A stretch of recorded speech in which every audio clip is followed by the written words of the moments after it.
Türkmenler qaytalanmazak medeni, ruhu ve edebi qımmatlıklar dörödön.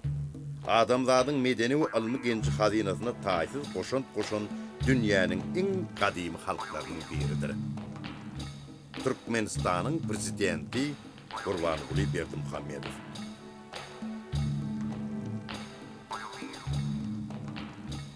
Umum adamzat medeniyetinin genci hazinasında münasip orun alan milli sunodumuzun ayrılmaz bölüğünü saz kurallarımız esaslandırıyor.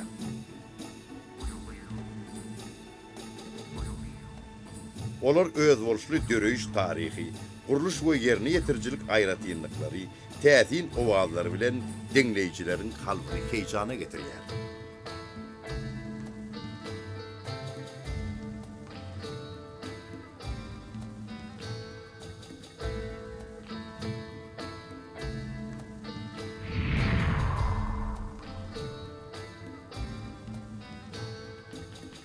Täsin owazlary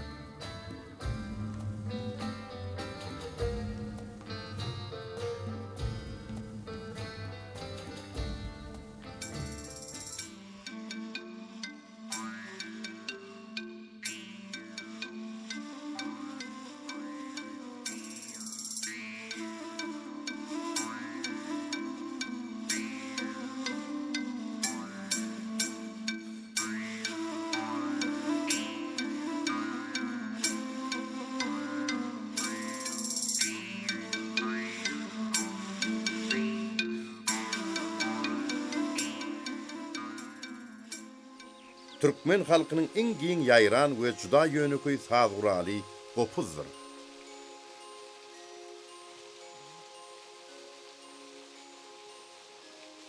Gelin gyzlaryň en eý görýän bu saz guraly yekelikde de köpçük bolwan çalmaýar.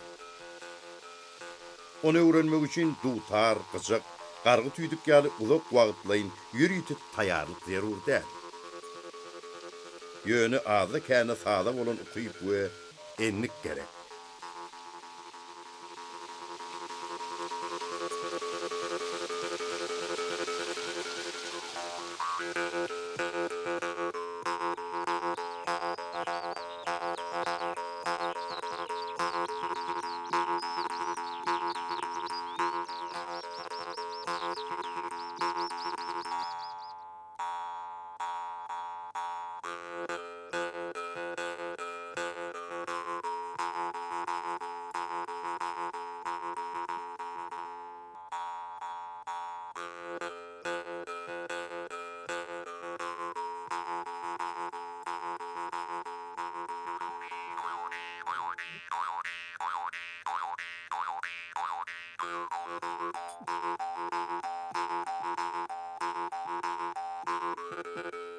Türkmen gopuzyny çalymdaş saz gurallar dünýäniň dürli künjeklerini giňden ulanýar.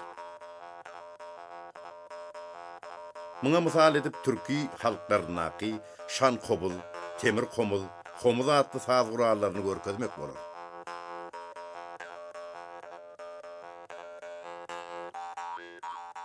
Ýewropa ýurtlarynda da türkmen gopuzyna çalymdaş bir giden saz gurallar gawat gelýär. Saz edebiýatyny olaryň hemmesi bir söz bilen wargan ilip atlandyrýar. Warganyň agaçdan, sünkden ýa-da demirden ýasalýan görnüşleri bolýar.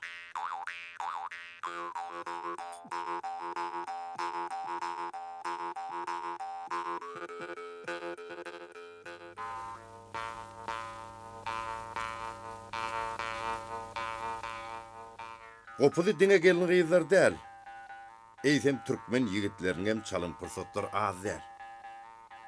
Geçen asyryň ahyrlaryna höwetçen ýigit Anny Gurban Ataqaýewiň gopuzda çalan sazlarynyň bir näçesi türkmen telewiziýasyna suraty düşürilip köpçülük etirilipdi.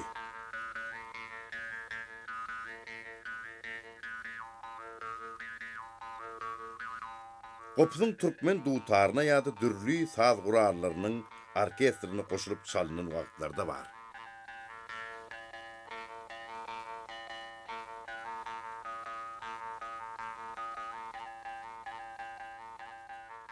Bu uğurda Nur Halmamedowyň we Annegil Jülgaýewiň ilkinji synanşyklary berlerliklidir.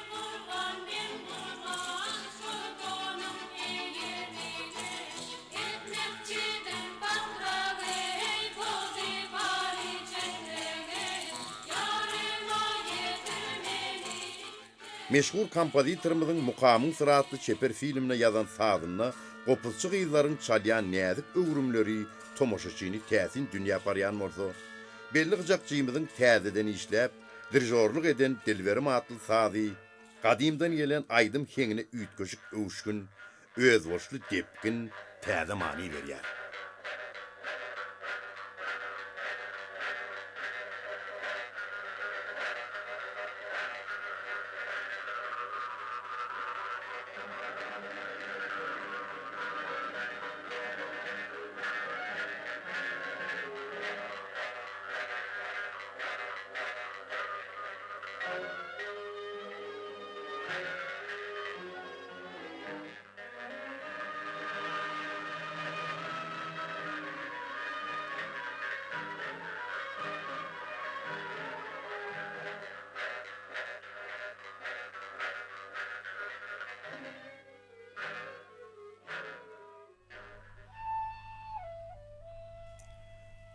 Halkymyzyň üflenip çalynýan saz gurallarynyň biri de tüýdükdir.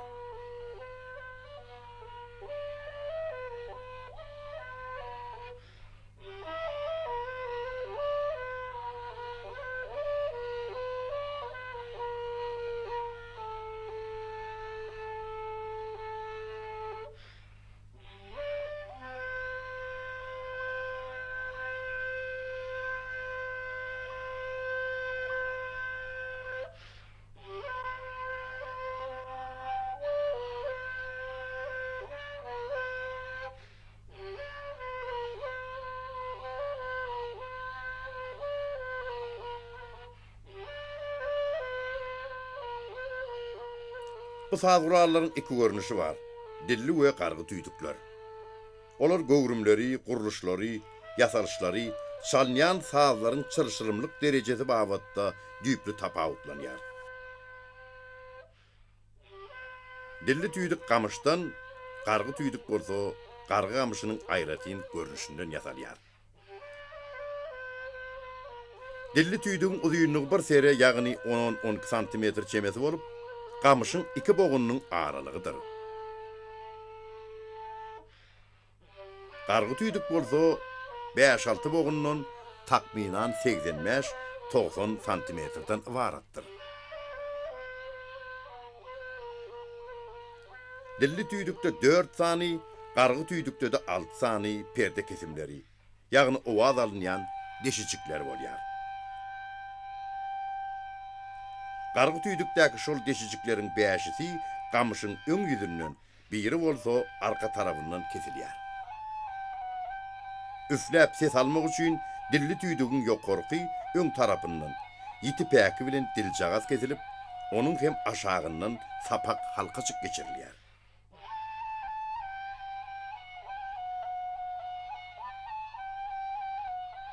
Gargy tüýdükde bolsa, ýokarky ujuny 3-4 barmagyň iňiniň uzunlygyny alüminden ýa-da misen ýasalan müştik giydirilýär.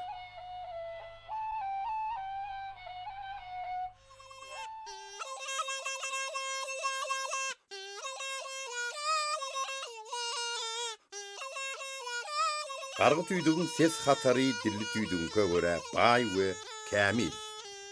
Owazy bolsa ýogynyň has güýçlüdir.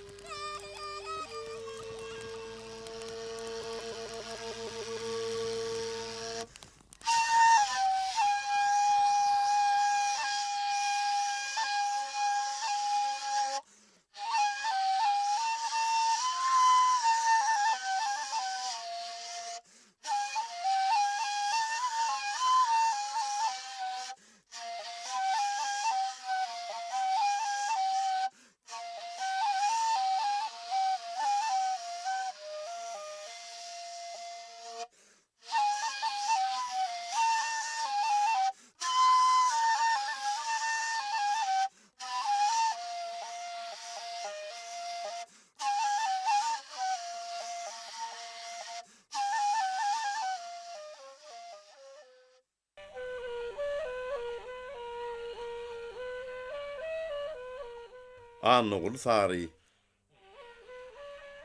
Atagara, Yaz Muhammed Köse halifaların yerine getiricilik däplerini ýokary dereceleri getiren Türkmenistanyň halk bagşysy Bahmaşakovdan galan ýazgylar bolsa, milli saz medeniýetimiziň öz boluşly gorny hassa paýlaşdyrdy.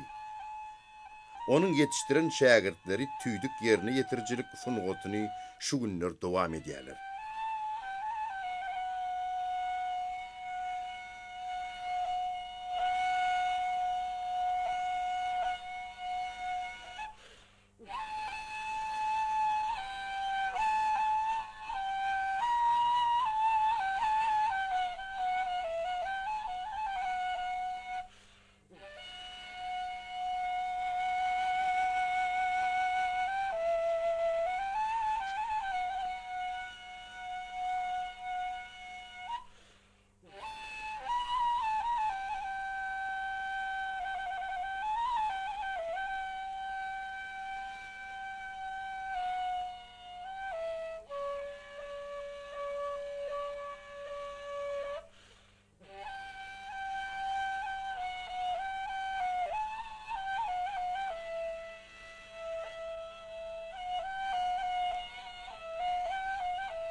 İl arasında zer gadryny zergär biler diýen dany söz bar.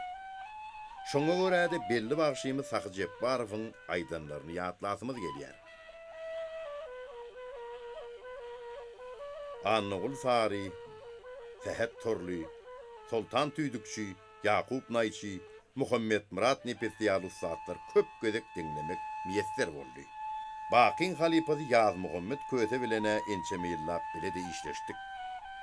Yönü, bakım aşan ustadlığı, sağlanı tanışım çın bolsa olardan has artıktır.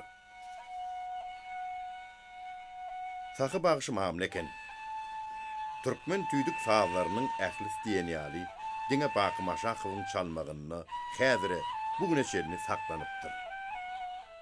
Onun şol eserleri öz bolşy depkin şowgun berip, ýokary ustadlykda ýerine getirişine hayran galýarsyň.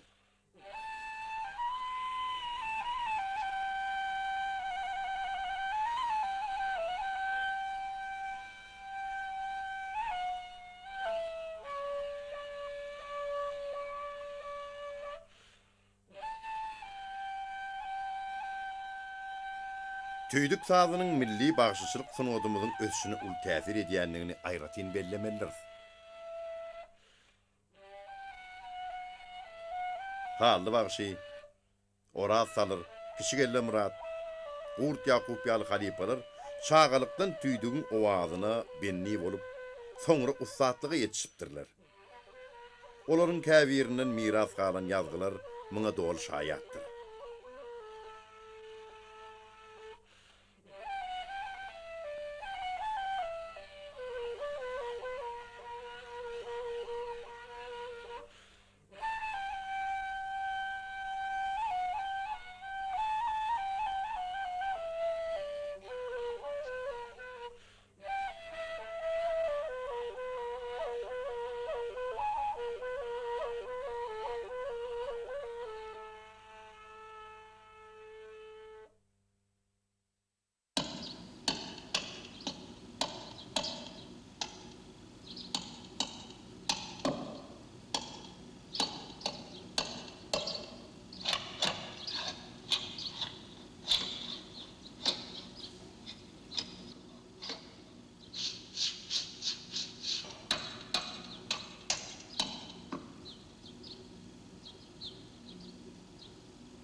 Dünya saz medeniyetinde perdesiz, sıyhalıp çalınyan kırşı saz qurallarının bir näçe görnüşleri var.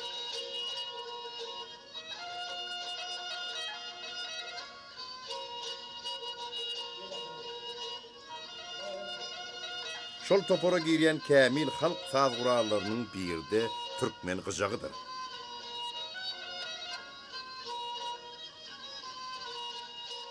Ali Seyit, Han Mehmet Allah'ın uğrowly, Kemra Gyjakçy, Han Zanişan, Sapar Beki kimin bu senedin ustatlary Gara Däli Göklüň, Sapar Süýrenki, Nazar Waga, Pelwan Magşy, Magtumul Garlyýaly meşhurlaryň sunwadyn ýokary belentliklerini yetmeklerine ýardam kuwwat beripdirler.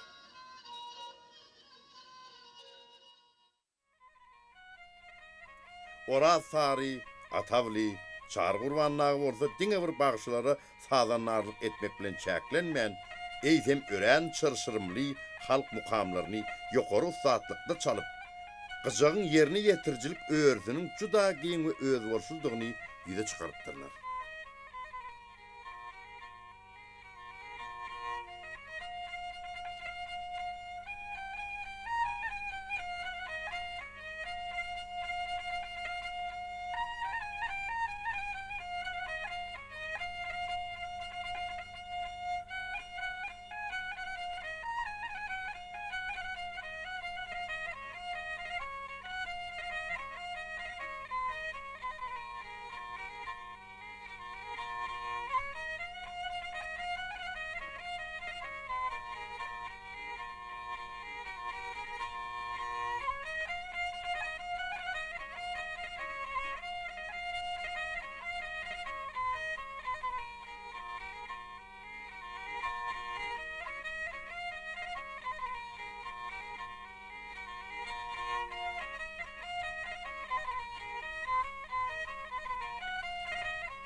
Bizim yurdumuzda gyjagyň iki görnüşi ulanylýar.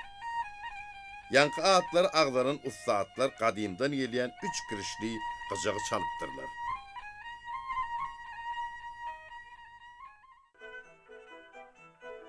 Geçen asyryň 30-njy, 40-njy ýyllarynda türkmen medeniýetine aralaşan 4 kirişli gyjak bolsa, esasan dürli saz toporlarynyň birinden peýdalanýar.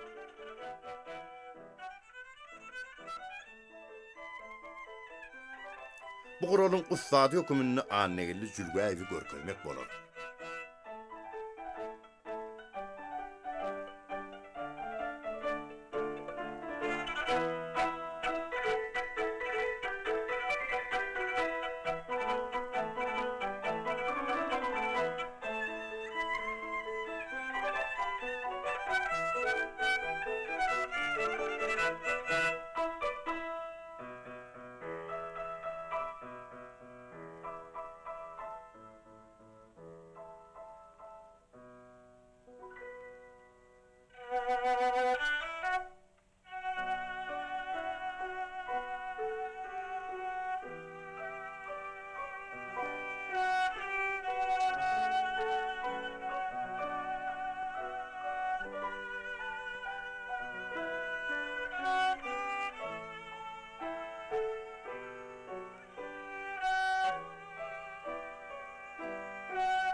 Gıjakda dutarın kalı takik ölçügde boğulan perdelerin yokluğu zararlı. Ondan doğru ve arası ses almak üçün yerini yetireceğinin eşitiş ukuyup yokor olmalı. Gıjağı çalmak üçün nededir deyip adlandırılan yürütü sihawazın ulunyanlığı sebepli. Onun üçün dörödülen eserlerde akkanlılık sesleri süyüktürülüp biri-birine sepleştirip almak en nedik bedek serişlerini köpülanmak yali khasiyetler has mahsustur. Muni gaşlıyar, çıktım güller, karav watır, alı seydin muhannesi, bağışlanıyar atı sağların misalını görmek bolýar.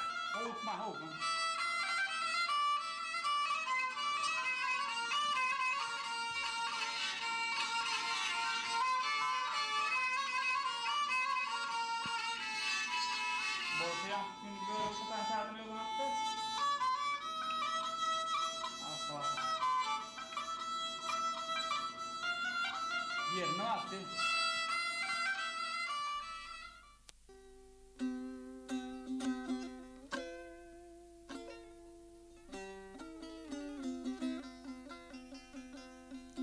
Dutar.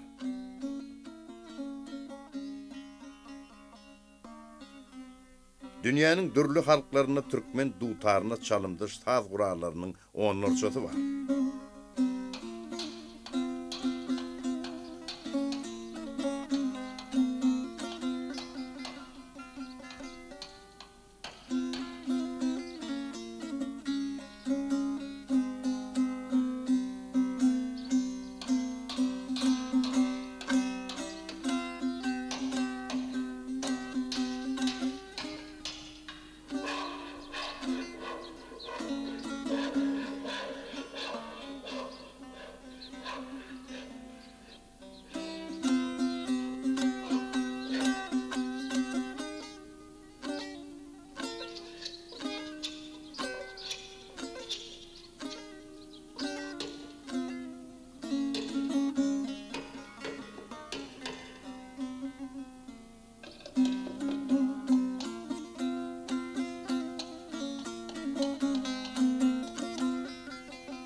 Şol saz gurarlarının hemmesinin deniyalı perdeleri boğulan, kadileri orta tuğuttan ya da başka katı ağaçtan kovulup yasalyar ve yüzüne kapak oturdulyar.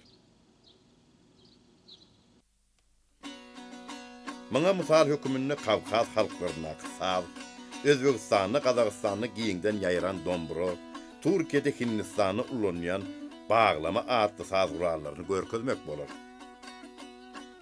Şu atlar ağlananlardan dine Kavkazlıların saziyen kuralının öňüsi Türkmen dutar ýaly iki kirişlidir.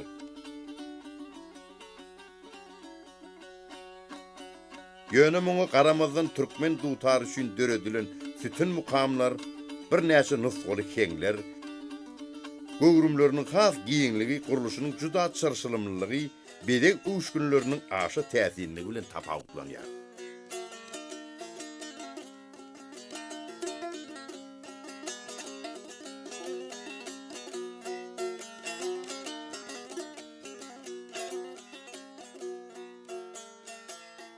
Bu ajaýyp saz guralymyzyň dörüşi barada şeýler rivayet bar. Hezret Ali özüniň düldül atly ajaýyp atynyň gün-günden horlanýanlygyny aňyp, onuň sebäbini göz ýetirmek maksady bilen athana barýar. Şonu täsin gurully saz çalyp oturan at bakarynyň owazyna maýyl bolup, höregini agyz urmandyran düldüli göz düşýär. Hezret Ali'nin ýakynlap gelýänini gören gammar elindäki dutaryny döwmekçi bolýar. Alon saklap, şirin mukamlaryň ýene birini çalyp bermegini haýyş edýär.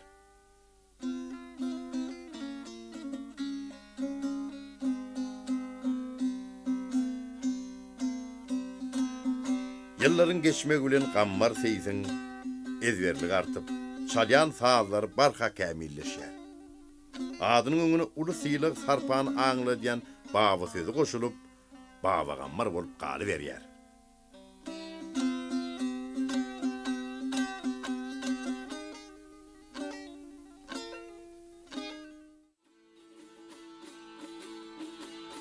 Ul geldi usta, Mehmet Murad usta, Gelenci usta, Pürlü Gurçuk, Bäşim Nurali, Gelli Gurly, Bayram usta ýaly senetgärleriň zekin ihlasları bilen 100 ýyllyklaryň dowamyny kämilleşen dutar halkymyzyň iň söýgüli, iň sarpal senedi boldy. Kä halatlarda gara gazma, tamdyra ýa-da gam keser diýip atlandyrylýan, bu gurully ýerine ýetirilýän bütün mukamlar täsin aýdymlardyr destanlar, saz medeniýetimiziň merjen dänelerine uruly.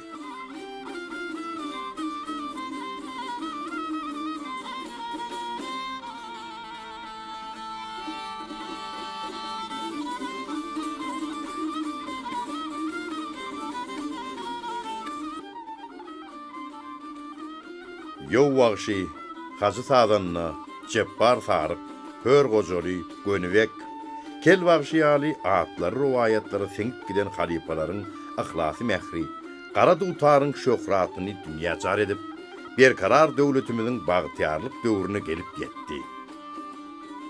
Türkmen deňär seni hanymanyna, taçakdaky päk mukaddes nanyna, saýra ýene şanly döwrüň şanyna, baky gelli döwri, döwran dutarym.